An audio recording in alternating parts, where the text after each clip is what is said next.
At nang kami nga ho'y makakain din makapaghapunan, siyempre, di ari nga ho, marami hong manunulungan din Ari ho, birthday lang ho di taga naman ho, yung patay baboy.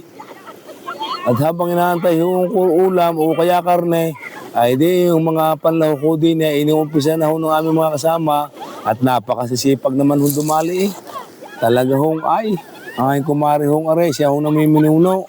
At habang naman hong may naghahiwa-hiwang ganare, ay may mga singer ho din yung mga nganta kami nakasama rin. At ito na nga hong karne.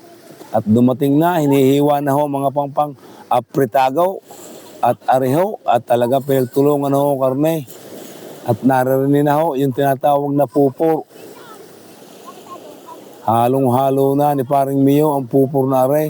At are naman ho, mga karnehong are, ay are may mga pang-apritagaw. Hinihiwa-hiwa na rin ho ngayon.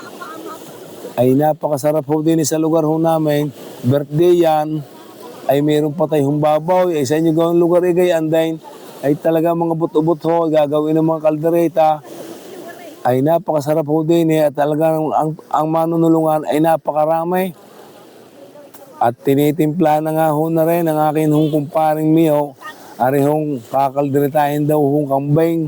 At ari naman hong apritagaw ay tinitimpla na rin ho. At nilalagyan na rin ho ng mga ingredients o panlahok din para sumarap. At siguradong napakainang sa dami gawang nilagay na oyster sauce.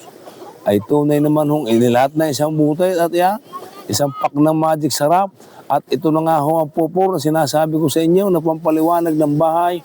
Tama-tama ho sa mga may maintenance, may mga high blood, ay tunay na ariho, ang dalihin at nang madali na ang buhay.